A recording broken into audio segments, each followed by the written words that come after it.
but we could already start up. So, all right. So, hi everybody, and welcome to another GRASP Student Faculty Industry Seminar. And today I am very excited to have Anusha Nagabandi, who is going to talk about model-based deep reinforcement learning for robotics. Anusha is a research scientist at Covariant AI, a company that uses deep reinforcement learning to make robots better at manufacturing tasks. And she previously got her PhD from UC Berkeley, where she was working on deep learning for control and enabling generalizable and adaptable behaviors for autonomous robots operating in the real world. Her work is in many ways foundational to modern approaches in deep model-based RL, in particular her work on real-world robotic systems, data efficiency, and learning to adapt. And I'm very excited to hear what she has to tell us today. So without further ado, let's welcome Anusha and take it away. Awesome, thanks for the introduction. Hey everyone, so I can actually talk a little bit more about covariant further at the end if you guys are interested or have questions, but I'll kind of focus the meat of this talk on essentially this idea of getting robotic systems working in the real world. And in particular, I'll talk about some of the current challenges that we're facing as a research community and about how model-based deep reinforcement learning can potentially help us address some of those issues. Feel free to kind of ask questions along the way. It can be informal. Just feel free to interrupt me. I'll leave time at the end for questions too. So you'll see that robots are seemingly becoming quite impressive. So here you see some carefully planned out acrobatics, some walking and kicking maneuvers. We can do precise vision-based planning, things like folding towels, reorienting cubes. We've also seen demos of things like climbing, jumping, and so on. So really the main question here is, why aren't any of these systems actually operating in the real world yet? So looking at a couple failure cases can really help us very quickly understand this. So here you can see that something as small as a 1 centimeter error in like position estimation could lead to all of the coffee spilling everywhere. Irregularity in terrain, which is very common in the real world, is quite challenging in terms of perception as well as control. And here we see the challenge of always needing to have some sort of intuitive understanding of things around us, even if we can't explicitly see them, like the edge of the table here. So in general, the real world is hard because there's so many disturbances, variations, and unobserved factors everywhere. So one way to think about this, or that I like to think about this, is captured by this quote. And it says, the hard things are easy and the easy things are hard. So for example, we have robots like IBM Watson, which can beat humans in Jeopardy, or Deep Blue, which can be world champions at the game of chess. And we even have robots that can do impressive acrobatics as long as we can characterize the system carefully by knowing things like joint positions, masses, damping, friction, and so on. For example, we can say, bend this joint until it reaches this angle, push off with this much force, and so on and so forth. We can get our robots to do these seemingly hard things, but for the life of us, we can't figure out how to make a robot that will clean my room. So why is this really difficult? And, different people will give different answers for why exactly this is hard. But one way I'll kind of talk about this is about classifying these as specialists versus generalists. So for example, the chess robot needs to know nothing other than the rules of chess and be very good at computation. But think about the amount of variations that we need to address when cleaning a room. So first of all, what does a chair even look like? Okay, to us, it's obvious that all of these things are chairs, but okay, let's just, push this off as a computer vision task or something and say we don't want to deal with it right now. Let's say that someone tells us that these are all chairs. Even so, I don't actually know how to work with it. So let's say I need to put it away. Do I hold it at the top and pull on it? Or hold it in the middle and push on it? And how will this type of chair slide on this type of floor? Then now all of a sudden we need to start understanding physics. Will it scratch? Should I try to lift it up a bit before I move it? And what if my chair looks like this? I probably need to put away all these clothes first before I can put away the chair. But I don't know how to fold clothes. I don't know how to work with deformable objects. So very, very quickly, this extremely simple task has already become unmanageable. And again, I've only talked about one small task here, and one small task within the task of cleaning a room, which is putting away the chair. So if a robot learns in our lab how to move a certain type of chair from one fixed position to some other goal position, unfortunately, my point is that that skill is entirely useless in the real world, unless it can generalize to moving chairs from like arbitrary positions or different types of chairs or moving the chair even when the floor is a little bit different. Basically, being a specialist is not nearly as important as being a generalist when we want something that works in the real world. So this concept of generalization is a bit vague. So I'm hoping we can kind of all get ourselves on the same page by looking at these definitions. So the first definition I've picked out here says that we need to abstract common properties from various instances. So picking up a red Amazon package, for example, would involve the same skills as picking up a blue Amazon package. But pulling out the common information there is the important task. And the second definition talks about using knowledge from your past in present situations. So if you see a new type of chair, you should be able to apply your prior knowledge rather than restart your learning entirely from scratch. Similarly, a warehouse robot that you train in your lab or in a slightly different warehouse, even if it's trained on slightly different objects, it should be able to apply its past knowledge to the new situation without completely failing or without relearning from scratch again.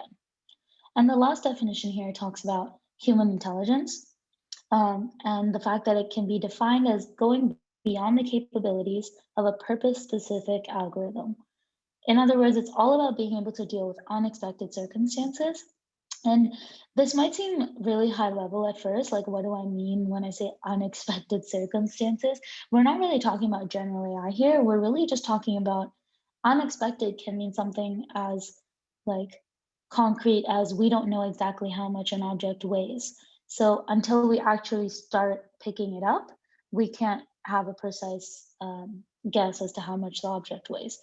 Um, or if we're picking up a box out of a truck, the truck might park in a slightly different location every day. So unexpected can mean, pretty concrete things like that. And that's kind of what I'll be talking about in this talk.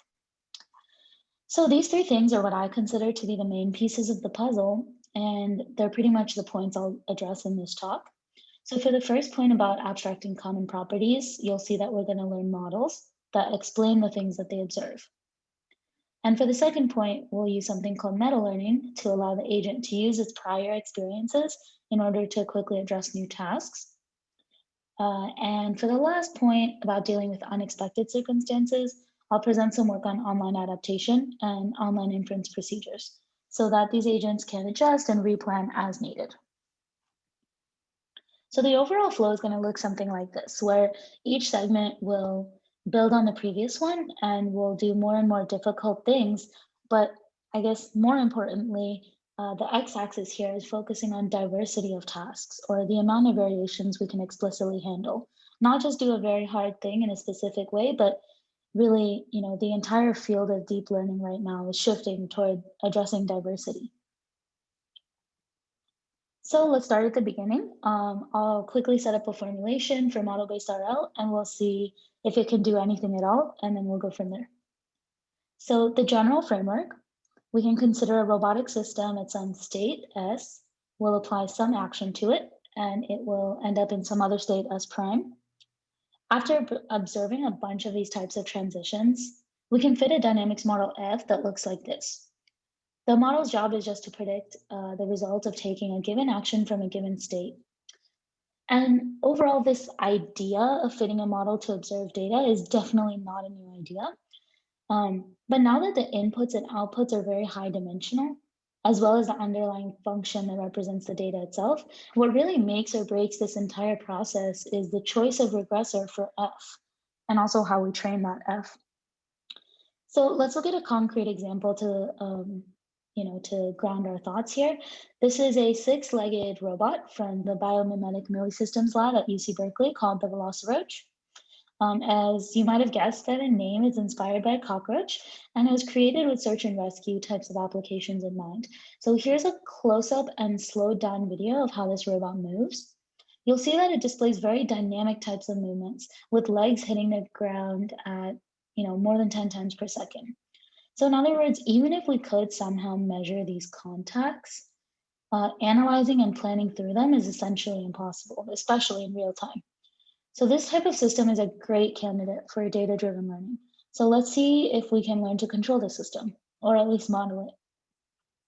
So we can define some information as shown here to serve as a representation of the state. I'll get later in this presentation, I'll talk about learning from images directly, but for now we're learning from state. We define the state to contain these things that we deem to be important, like center of mass position and so on and so forth. And so prior work had tried to model this exact same system with a well-known regression technique of fitting piecewise affine models to the collected data. But due to the complex discontinuous dynamics that I just showed you in the video earlier, these predictions diverged within almost 100 milliseconds. So instead, we'll kind of draw on the advancements that have been made in the recent decade or so in higher capacity deep neural networks.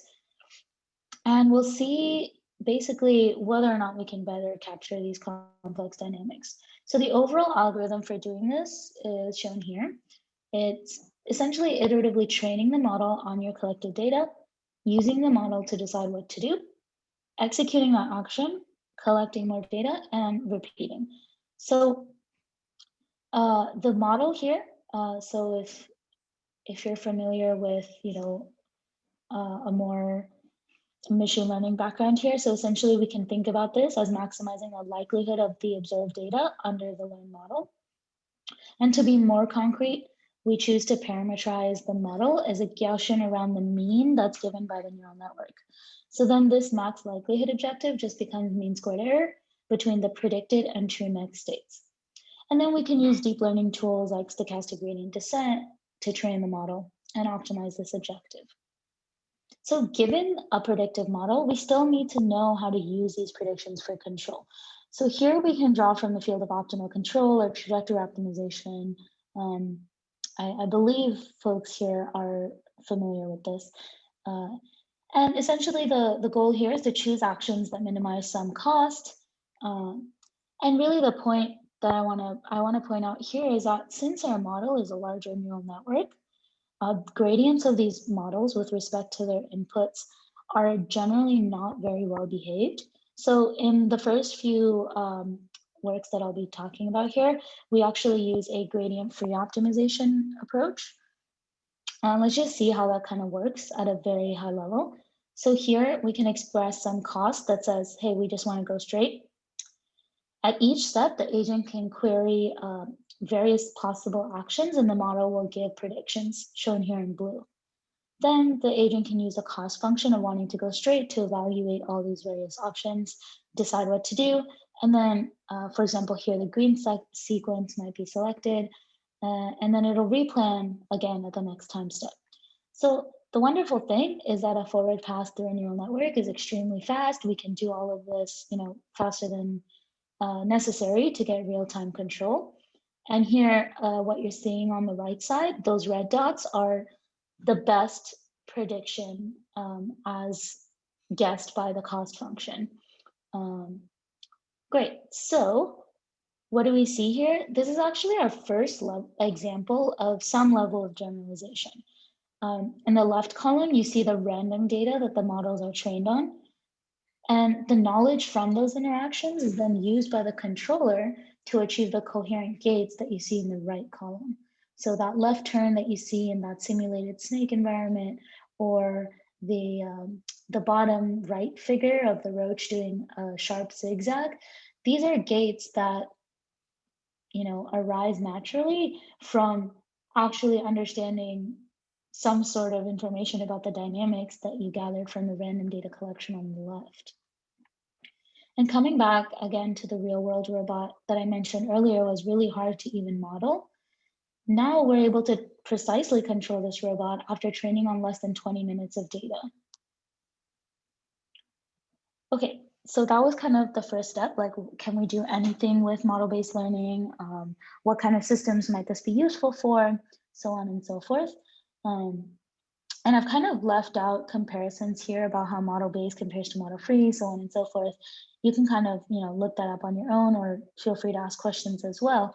But really the main point of this work is that at the time, which was about 5 years ago now, uh, this was kind of really one of the first times that we were able to bring deep learning techniques out of simulation land and actually apply them to a real world robot, and, in a realistic amount of, training samples and training time. And um, yeah, I guess, let's see. So this was 5 years ago. And so I haven't even talked about further generalization yet. So we're still on the left side of the x-axis here. So let's just build up on this and see where we can take it. So here we can look at some different terrains. The rows indicate which terrain we trained on, and the columns indicate which terrain we tested on. We see that a model trained on carpet does well on carpet, and a model trained on styrofoam does well on styrofoam. And as you can expect, either model tested on the other terrain does poorly. This pretty much indicates that the model does end up learning some sort of information about the terrain itself. So the question is, what if I don't want to train a separate model for every single terrain that I might encounter? So we took a pretty straightforward approach to this first question. It's originally we had a model that was going from state action to next state. What we can do is add an image observation. And let's see. So these are the types of terrains that we ran the roach on. And we had an onboard camera, and let's see. Yeah, so we call this just an image condition dynamics model, in that extra information is coming in through the image observation. And here, this is a single model without any human labels necessary that's able to execute arbitrary trajectories on these terrains. So this is just one level further into how do we make sure we're not training brittle systems that are, only good at one type of terrain. And we've seen a little bit of diversity, but let's actually just kind of scale up on the difficulty axis so I can convince you guys that model-based RL is actually kind of cool. It's not just a more efficient way to do something we knew how to do. It's actually like, it can literally help us solve hard tasks that are hard to solve in any other way. So I guess in this field of what's a hard task, I want to kind of focus on dexterous manipulation for a bit. So it's a very interesting field because normally when we think about navigation and locomotion, we try to avoid contacts. And we kind of paradigm shift here into dexterous manipulation, which is seeking contacts in an intelligent way. So we have high dimensional systems, we have to control these free floating objects, the dynamics are pretty complex. Um, and so these tasks naturally provide all of these challenges. So let's see. Yeah, and again, these are tasks that a parallel jaw grippers are not enough for doing. So for example, we don't want to just pick up a hammer, but we actually functionally want to use it. Or like even to open a tightly closed lid, you can imagine that having these extra degrees of freedom can give us stability and prevent slipping and so on and so forth. So if you recall the model-based deep RL framework that I laid out earlier, we essentially made improvements to some modeling things, some control things. So an example of a modeling improvement is incorporating ensembles to better deal with uncertainty. And then for the controller, we did, a couple different things, but still sticking to the gradient-free optimization area for now. And really, I'll direct you to the paper for more details on the algorithm itself, but really I want to share the four main takeaways of this work. The first is that we can indeed solve complex tasks. What we're looking at here is a bunch of autonomously acquired skills like valve rotations, cube rotations, or pulling a rope in order to lift a hanging object, and handwriting with a pencil. So if we look at this bounding balls task in particular, we need to cohesively coordinate 24 joints in this hand in order to control these multiple free floating objects. We found that our approach was very sample efficient, thanks to the nice biases induced by learning a model and then tying that into a controller. Um, and recall that this learning started with no demonstrations, no prior knowledge of system dynamics or anything like that.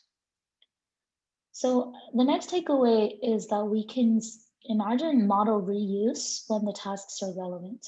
So for example, we train the model on the video shown on the left, which is counterclockwise rotations, but you can see that same model being used on the right for clockwise rotations or even just moving a single object within the hand. And then for the last takeaway, let's look at this handwriting task here. So all 24 joints again need to coordinate themselves to hold on to this pencil and to use it to actually write something.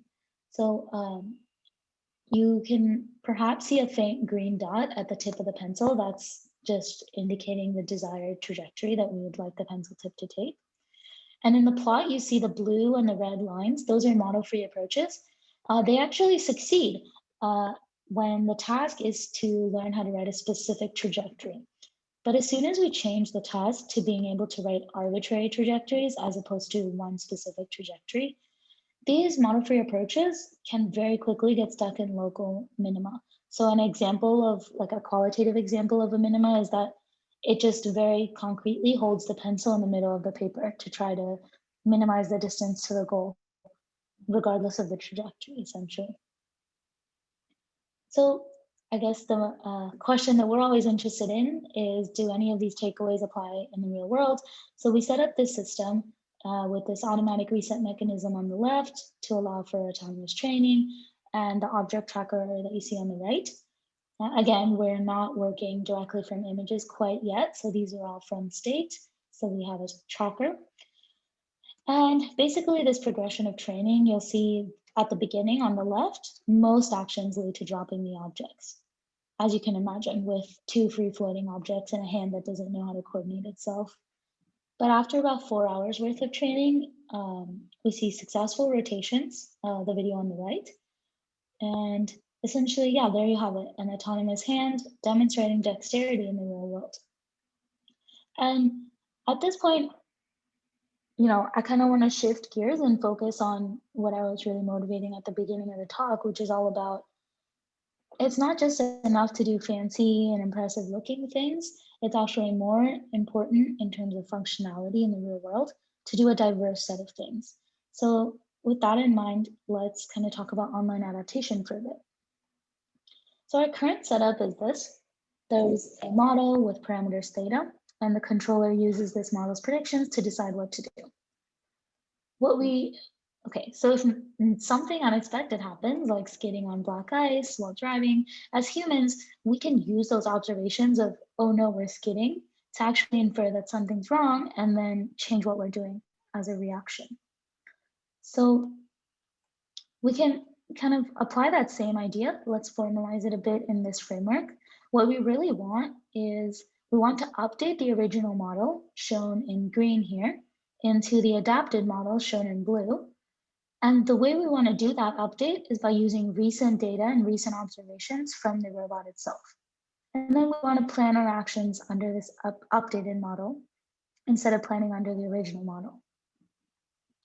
The problem here is that, yeah, this sounds nice in theory, but how do you update such a giant model using just a few data points?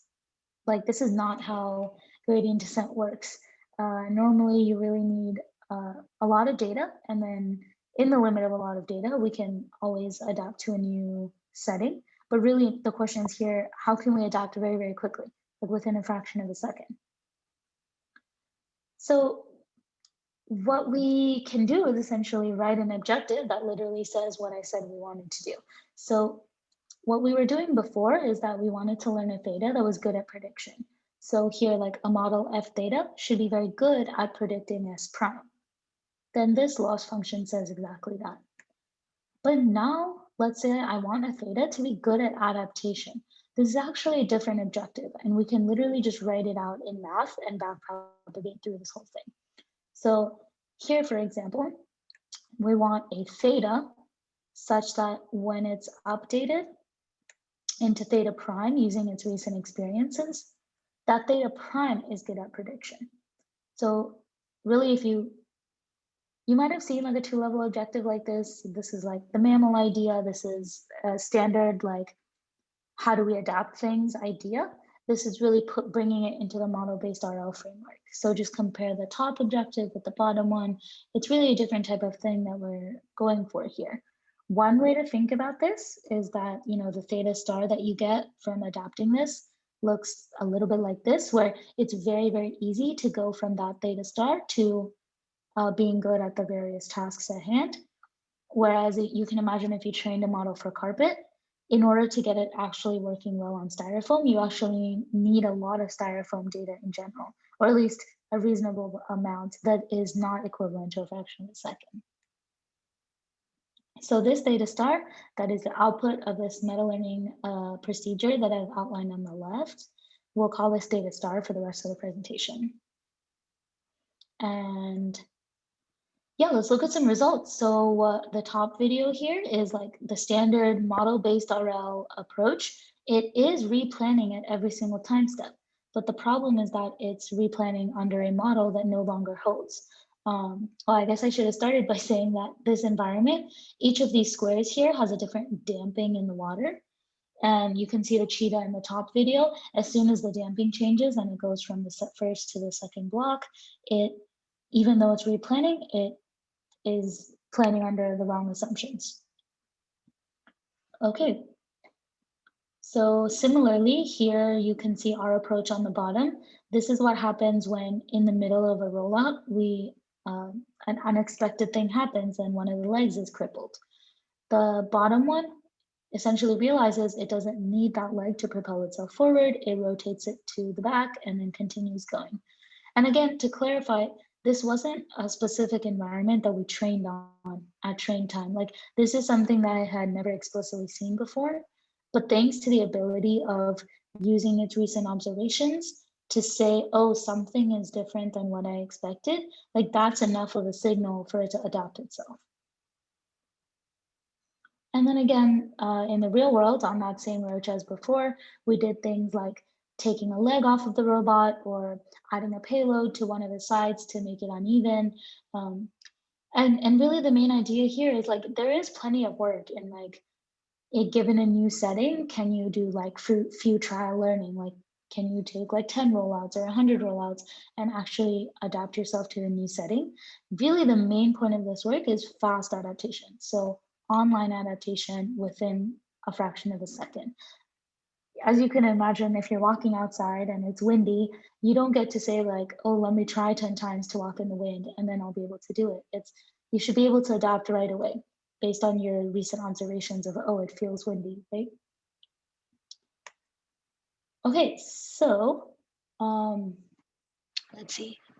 Maybe I'll pause for a few seconds to see if anyone has any questions so far. And if not, I can also continue.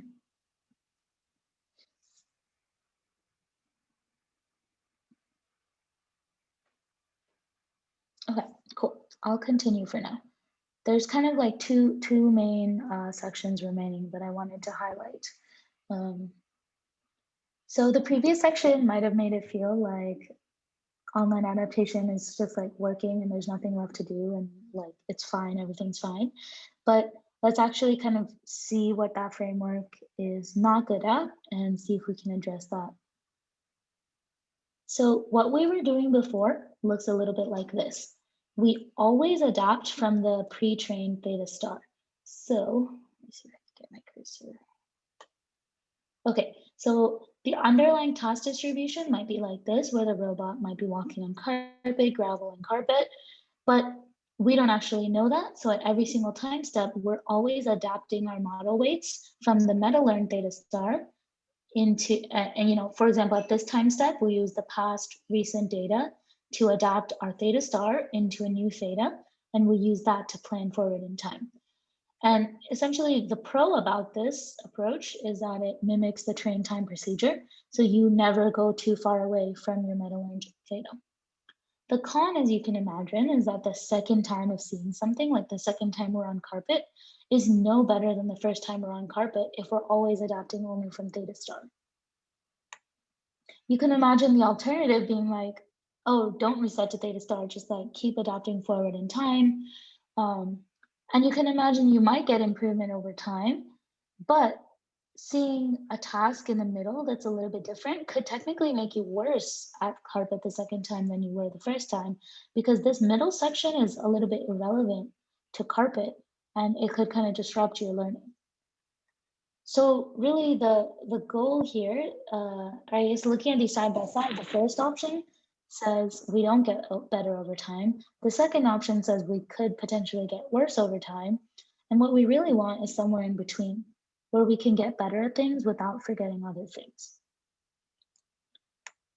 So what we really want in picture form looks like this, and then I can write it in math, or I might, maybe we'll skip that part, we'll see. Okay, so in picture form, we might, okay, we'll always start from the meta learn theta star. We can adapt forward in time, and perhaps, you know, you can keep adapting forward to get more and more specialized weights, but you can imagine that at some point, the theta star better explains the current observations than this super specialized model does. So in other words, in model-based RL, there's this really nice feedback feature called like model prediction error, right? So we can always look to model prediction error to tell us how good we are at guessing, you know, at explaining our recent observations. And the point is that at some point, like we don't know that we've switched from carpet to gravel, but at some point, your theta star model is going to have lower prediction error than this weirdly specialized theta 02 in green. And at that point, we'll actually use that as an indicator to switch. So stop further specializing the green variables and switch back to the meta learned one. And then you can, you know, imagine that just continuing forward in time. And then at some point, we're going to realize we can always check, is it better to keep going from what we were doing? Is it better to reset to theta star? Or is it better to reset to some other prior specialized variable already? So here that the carpet variable from before might really well explain the carpet data at the end. So you can imagine maintaining a mixture of models, right? So this mixture will start with just theta star, but the mixture can grow over time. So there's no one sitting here saying there's exactly two tasks, one is gravel, one is carpet, and here you're switching between them. There's nothing like that happening. You start from the meta learn theta star, you add tasks as is helpful, as stated by the model prediction error, and you can end up with a mixture of models, but this is a growing list that could grow even more over time. So in math, since this does make a lot more sense to some people, you can imagine a task distribution starting with size 1, and it contains only the meta-learned model weights. And then you can phrase this as an EM problem, where the expectation step is all about estimate the task probability. So given a bunch of observations, X, Y, what is the posterior task probability? Like what is the likelihood, or okay, sorry, let's recap. So to get the posterior task probabilities, you can split that up into the likelihood as predicted by each task's model, multiplied by some prior of the task itself. You can imagine a uniform task prior if you really think that every task in your current list of models is equally probable, you can assume a uniform prior here. We use a Chinese restaurant process prior in the paper. I can talk about this more in detail if people are interested. But essentially, once you have a notion of how likely is it that we're in each task, then you can update your model weights for all tasks proportional to the likelihood that you're actually in that task. So if we're for sure in a carpet and not gravel, this is basically a soft update saying don't really update the weights for the other task that is not relevant, but update the weights for this task because it is really relevant. So again, we just repeat this EM process over and over and over. And at every time step, we can also check if we want to add a new task. This is a really intuitive check for deciding when to add a new task. You just check if the likelihood of the data under the new task, I guess, yeah, okay, times the prior. I'm just going to ignore that in the English explanation. So if your data is better explained by your new task than it is by all of the other existing tasks, that's a cue for you to add a new task. Okay. Does anyone have questions about this process, either the intuition or the math? Okay. I'm happy to take questions later as well. Let me just show a video to illustrate this whole process. So at first, we have this robot walking forward in time. The x-axis here is the tasks. There's only one task, so there's only one x-axis label right now. And since there's only one task, the probability of being in that task is 1, obviously. So yeah, it's just walking forward, everything is normal. And then in the second phase, we'll actually go ahead and cripple 2 of those legs. And there's still only one task, but these model weights are being very heavily adapted at every single time step in order to prevent this from rotating off and veering off to the side. It's trying as hard as it can to stay moving forward. So after this whole segment of time, the weights are actually quite changed to the point where once you're normal again, it definitely thinks it's in either task 1 or 2, but it's definitely not in task 0.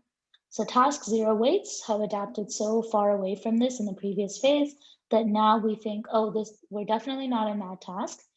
And when we go back to crippling, this is task recall. It very confidently knows that it's back in this other regime where this model best explains these observations.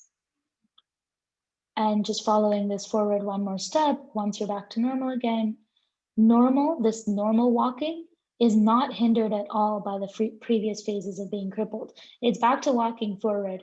It's walking quite well forward, and it's walking better than it was in the first stage. So it's learning over time. It's not letting other tasks hinder the original tasks. And it's actually naturally able to instantiate new tasks and switch between tasks. So in the form of a plot, essentially, so this is cumulative rewards over those 5 phases that we just talked about. This is actually exactly the 2 goals that we laid out at the beginning, which is the third time of seeing A is better than the first time, and seeing B in between did not make us worse at A.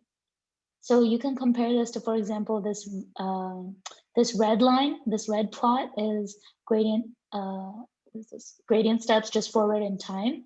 So you can see that B actually made you worse at A than you used to be. So the last time you see A in red here is indeed worse than the first time you saw A. Cool. Okay, so we've kind of taken this, one step further on the handling diversity. We make sure that we're learning over time. We make sure that we can address different tasks without forgetting. Kind of the last piece of this puzzle is, we talked about online inference, online adaptation. All of the work so far is from states as observations. But now we really want to talk about, can we do all of this from images? And why is anything different when you switch from states to images? So if you remember earlier, our models were getting a bunch of values as input, but in the real world, we don't really know exact positions of everything. We just operate based on what we see with our eyes. So we can imagine our robots needing to do the same.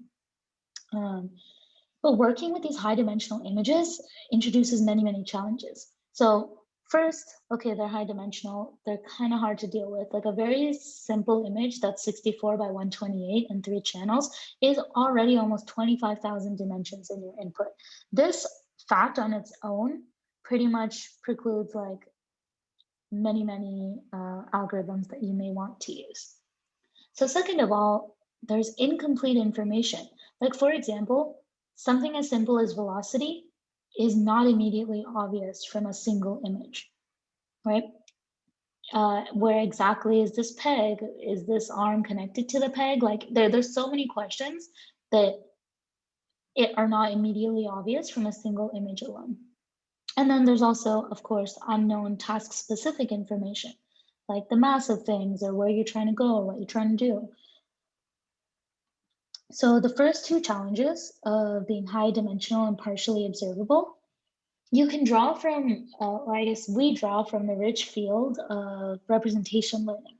So for those who are unfamiliar with this field of work, the main idea is that we learn a latent representation Z, and this Z essentially can summarize all of the information from its past. So this Z is not just distilling the high dimensional image observations into a low dimensional representation, but more than that, it's actually able to summarize its history and represent all of that in this latent variable. So for example, a sequence of images can give us a notion of velocity, whereas a single image obviously cannot. So this is kind of addressing those first two challenges of high dimensionality, partial observability. And then like the past few papers that I talked about were all about this meta learning concept of what task are we in? When has the task changed? Do I need to adapt to the new task? And bringing these two ideas, this paper, essentially the approach is called MELD. And the idea is that we're melding task and state inference into one. So the latent variable here is representing both state and task information.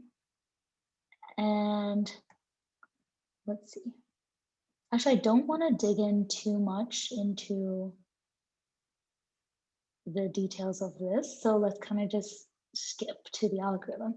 So the main idea is, as before, we have a replay buffer that gives us a bunch of observations. Here, keep in mind that observations are no longer just image observations, they're also rewards. We need a sense of where we are and what's going on in the environment, but also a signal of how well we're doing, because we have no other way to infer the task at hand. So here, the model looks a little bit different than the models I've been talking about, but it's actually the same idea. It's a model that takes some inputs and tries to predict the next state out of it. Here, we're just predicting latent state. And training this model, since images are involved and we can use a lot of self-supervision techniques, we train this model as a multi-step variational encoder. I'll kind of skip the details for now. But for all my model-free people out there, we're doing some model-free deep reinforcement learning now. But the main idea is that the actor and the critic can now directly be conditioned on this learned latent space, since the latent contains both state and task information. And then we can train this actor and critic just like normal using the soft actor critic algorithm here. So this kind of might seem like a lot of math, especially if this is essentially like bringing in pieces from a lot of different fields and kind of putting it all together. So we have models, we have, actor, critic, we have images, we have all this stuff going on. So zooming out a little bit, we've essentially broken down the problem of meta learning from images into two main parts. So the first part is using the power of models and using this explicit representation learning to actually speed up the part two, which is learning to solve the actual task. So all these two pieces together gives you a very efficient meta training algorithm. So compared to any model-free meta-RL, for example, you'll see that this is much more sample efficient.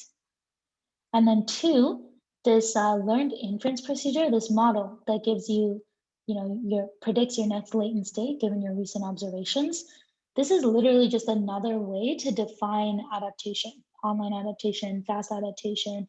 It's just given recent information, can you predict information about what task and state that I'm in? So honestly, this is kind of perhaps a lot to digest all at once. Really, the main idea to focus on is like, what can you do with something like this? What can you do with something that's able to adapt itself given some recent observations? So here we have this robot with three different buttons, and then this whole panel itself can move around on the table. So here in the first episode, you can see reward plotted here. It takes a while to actually find the right button, and it actually kind of searches these buttons on its own until it finds the right one. But then in the next episode, it's able to go directly there. So it remembers the task. So I guess another phrase that you guys might be familiar with is exploration and exploitation. And the nice thing is about this type of meta-learned behavior is that that exploration is entirely learned, right? So there's kind of a lot of nuances that we can talk about for this algorithm in particular. So to kind of just keep everything in the scope for this talk, let me just kind of show you what happens. So here, it's learning from images. So it sees something like this, and the task might change per episode. So here it's the goal is this one, another goal is this one, another goal is this one. We don't say what the goal is. It really, the goal is, can this algorithm intelligently discover the goal and change what it's doing based on its recent indications of how well it's doing. So here, for example, it kind of starts going here and the reward is like not that good. So it can change its behavior on its own to try something else. Okay, very similar logic here. You can see like the intelligent exploration that it discovered, and it learned this on its own, is it's not sure which Ethernet port to go in, and the whole thing also rotates. So it does this very intelligent thing of let's just go down and see what my reward is telling me, and then kind of use that as a signal to discover the right thing. And notice that this is very different than just a straightforward policy that knows how to do one task. It's inferring online, right? Any system that can use feedback to adapt itself, that's really the main point of what we were trying to go for. So looking ahead, I think, in my opinion, there's kind of two very exciting things that I think model-based deep RL in particular could focus on.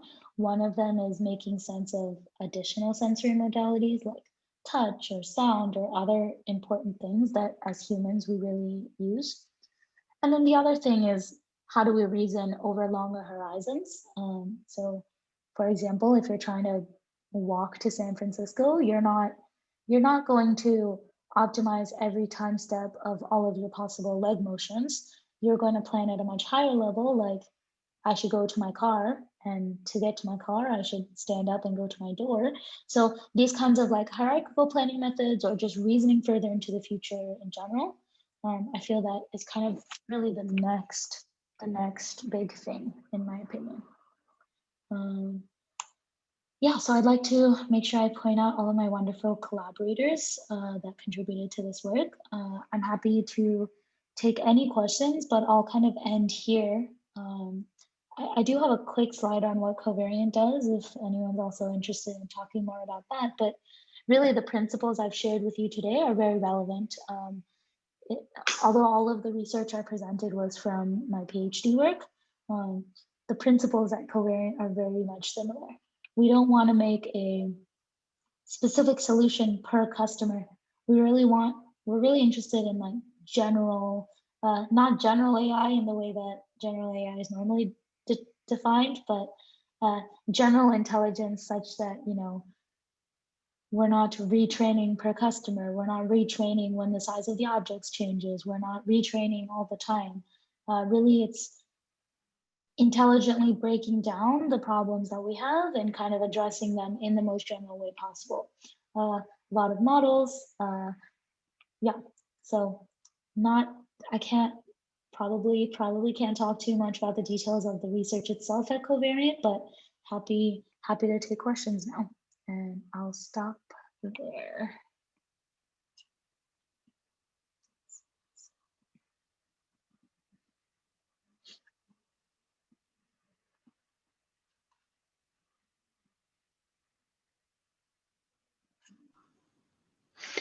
Yeah, I would just remind people that if you have any questions, just definitely feel free to unmute yourself and ask. I do have this is I don't know, maybe this is a trick question, but so you mentioned, so for the adaptation stuff that you presented was really cool, right? But what really seems interesting to me, so you started with this example of cars and like skidding, right? Like what do you do once you start skidding? And you really, like, you wouldn't expect the human to adapt if they've never done this before, right? Like that would be very hard. You need to have some, if you've only driven straight on a highway or something, like you wouldn't know what to do to adapt in in an unknown situation. So how do you imagine, I guess, like your examples, this is presumably what also happened in your examples, right? So you had task A and task B, and presumably if the first time it tries the task B, it fails just because it never, but then it quickly learns it. But how would you imagine that the way you would actually use it on cars, if you think your method should be used on cars, is like, where would you essentially get the additional knowledge that's needed to not fail even the first time? Yeah, If you think so I that's guess possible there's, at all, yeah. yeah, definitely. I think there's two kind of parts of your question I want to answer separately. One of them is about safety critical applications like driving. I really do, I would strongly suggest is, a zero shot adaptation type of approach for that. Like you should train yourself on situations that you expect to happen. Like a car skidding shouldn't be seen for the first time in action when there's people sitting in it, right? The other, the other part of the question I want to focus on is like when people talk about meta learning and they talk about adapt to a new task quickly, there's like a huge asterisk next to that new task. It's new relevant within distribution task. So actually like I I hate calling meta learning meta learning. It's frankly just robust learning. Like uh, it's it gives you no guarantees when you see a task that is too far out of the tasks that you trained on in your training distribution. So for example, all the agents that I showed you with crippling a leg, um, yeah, like I didn't show that exact leg crippling during training, but I showed a different leg crippling during training, or like multiple legs crippled during training, or like even if they're not exactly the same thing, all we can go for is close. So I might have trained the agent to walk on carpet and gravel and turf, but then I would test it on like styrofoam. So it's a test task, and that exact task wasn't seen during training, but it's essentially like our best guess of remaining within distribution. So it's essentially robust is more robust is a better way to think about it rather than new task.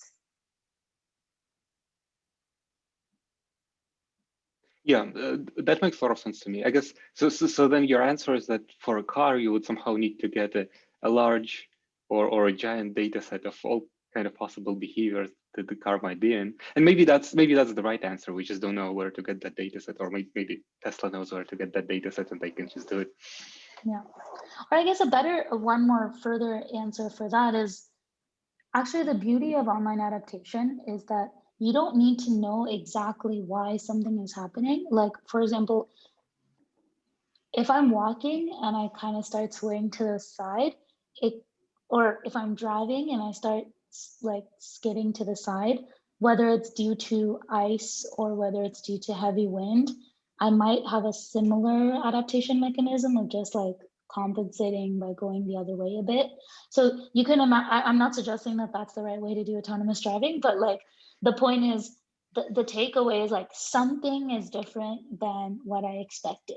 If you can have that notion, what you do about that can be application specific. Like you can stop flying, or like you can go into like a recovery mode of flying.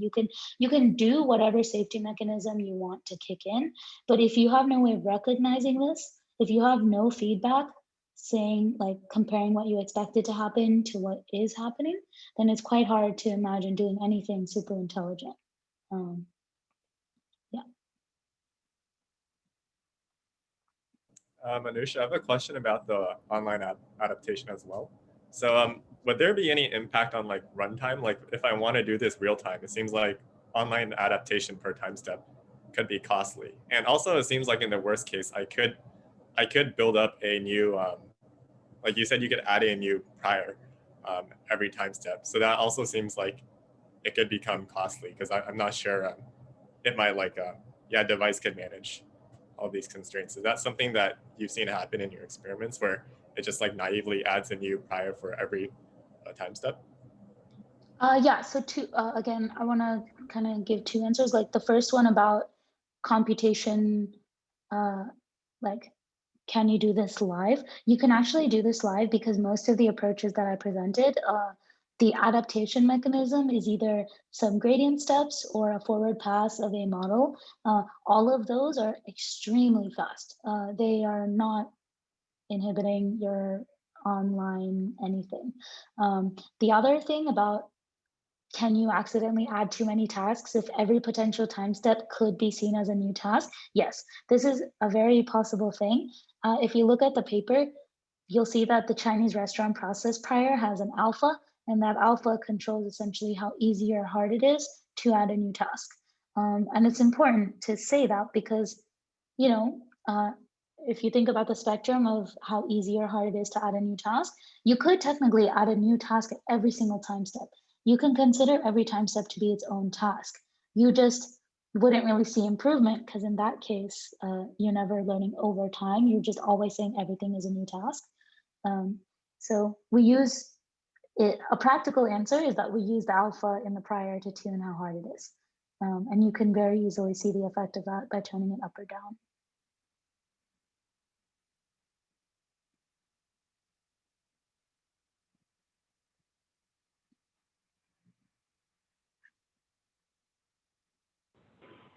I have a question. So you talked a lot about how to learn models throughout your talk. But what do you do to take these models to convert them into actual actions that the robot can execute? Like you mentioned learning the queue function and part of your talk, but do you also do planning? And if so, do different methods of planning or learning policies impose different constraints on the models you need to learn? Yeah, absolutely. Okay, I could talk about this topic alone for like hours, so let me scope down my answer. Okay, concretely, in most of these papers that I presented, our planner will make try jobs people very sad. Our planner is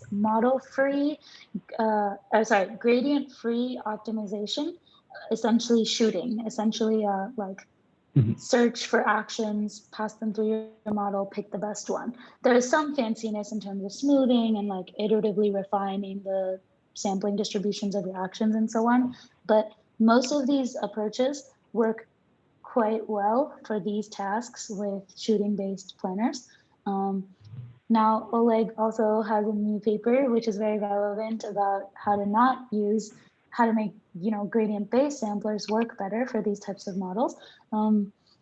But yeah, all the work I presented to you, all the tasks are fairly short horizon. So things like walking or like navigation, even all the manipulation tasks, you can be pretty short horizon in your planning. And given that we can be short horizon in these tasks, like the difficulty in these tasks was the modeling and not necessarily planning far into the future.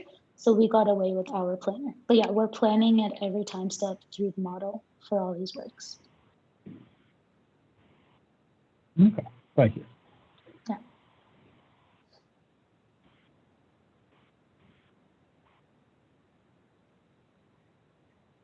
I guess I have a higher level question. Like, so one benefit of all of these models we've seen is you can reuse them for like different tasks. They're task agnostic, right, etc. But really, we haven't really seen anyone aside from Carl's like RoboNet paper. People truly try to reuse these models like across tasks, environments, robots, right? So why do you think people aren't doing this? Or do you think this might be a thing in the future, right? Where we all just put data into one big model and we can, deploy this model everywhere and use for, different environments, tasks, robots, etc. Yeah. Again, this is such an interesting topic that I could literally talk about for hours. So there's so many interesting points to make here. Like, first of all, what is the incentive for academia? And like, what are we trying to do here? Sometimes everyone has different goals, but like, it's very rare that in academia, your incentive is to make a robot that does something does like one thing very robustly. It's just not as like flashy or like if you made a walking robot, you don't really need to have a model reused because you have a walking model. Like you know, it's scoped down. Like you don't need to fold all types of laundry. You don't need to, when you do something cool like reorient boxes, you don't need to have it work for every size of box, every friction. Like you're not putting your system into production. So as soon as you start putting a system into production in the real world, you'll very quickly see the variety catch up. And the way you address that can change, but like this is kind of one way to address that. So I guess a more interesting thing is, like, I should say, obviously this is a very biased presentation about model-based RL, but really I think one interesting takeaway, if you look at, there's this, I always bring this up, so sorry if some of you have heard this, but there's an OpenAI paper about, what is this called?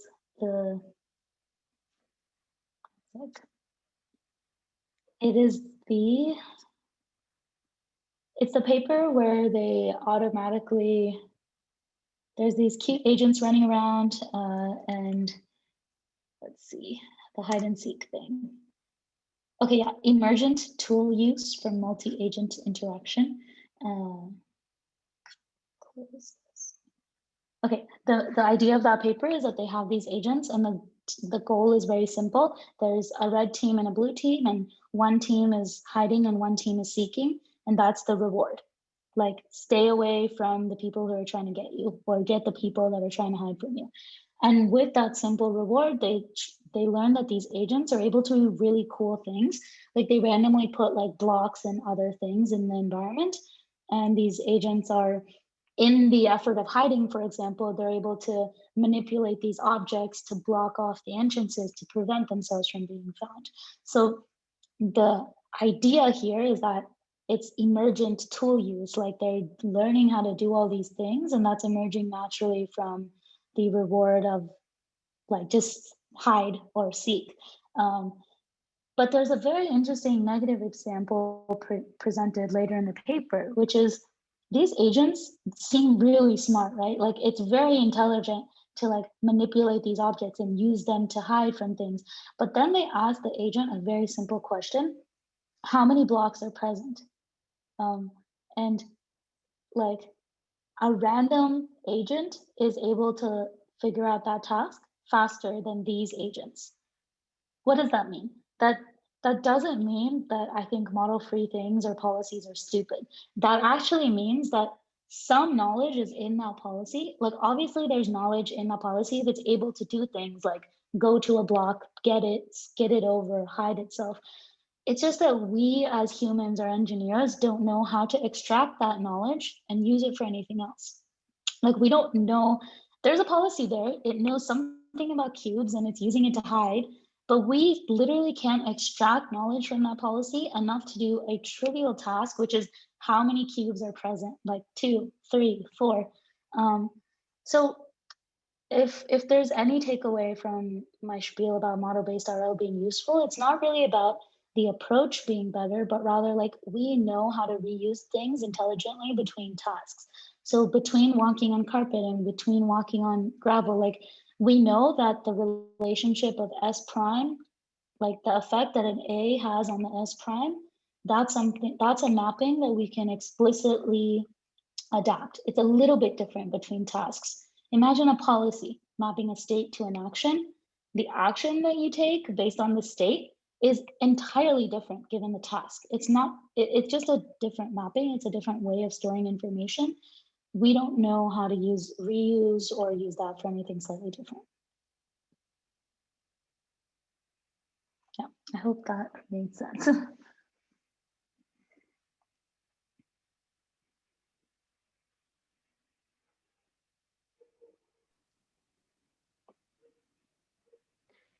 Yeah, if that makes sense, I'll go. I have a slightly provocative question, which is, yeah. Also, let us know if you want to go. We don't want to keep you for longer than you want to be here. But so you mentioned these locomoting Miller robots, right? Which are making a lot of contacts, right? And this is something that I think would be very strange for a lot of people here, is that, so you said that it's impossible to plan through all of these contexts, right? Just because there's way too many of them, but still your method is somehow able to do that, right? So even though it's supposed to be impossible. So what is, I'm trying to understand what's your message here. So are you saying we should just kind of use deep learning and it will take care of the context by itself? I'll be careful with my message in a recorded meeting. Okay, I think contacts are extremely important. I think we are not the best at differentiating noise from signal, and the beauty of something like a deep learned model, if framed in the right framework, is that it is taking away what is necessary to do the task that we asked it to do. We asked it to be able to predict next state given the current state in action or given a sequence of states and actions. It will take what it wants to from the observations in order to do this thing to the best of its ability. So, you know, imagine planning through all of those contacts real time through any of our physics-based approaches that we know. Imagine planning like friction cones and like through that number of things it's actually infeasible. It's it's infeasible to do real time. It's frankly also probably infeasible to do like offline. I mean, I shouldn't speak too strongly since I'm not an expert in that, but that's really the main idea. It's like, some things are important, some things are not, and sometimes it's just hard to do that. So let's just set up the objective, let's give it the training data, and the result is pretty straightforward. If there's enough training data for it to learn the thing you're asking it to do, it should learn how to do it. If it doesn't learn how to do it, like, you probably didn't give it enough data, or you probably, like, I mean, there's a lot of things that can go wrong, of course, but right, like, it will.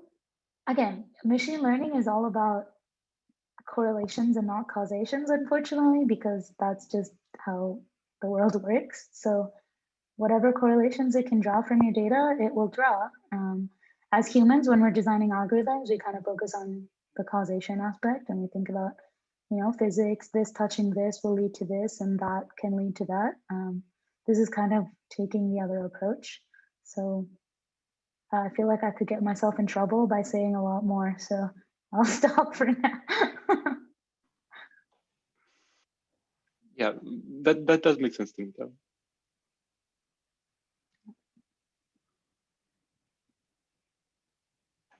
Awesome, yeah. If no one has any other pressing questions, happy to wrap it up.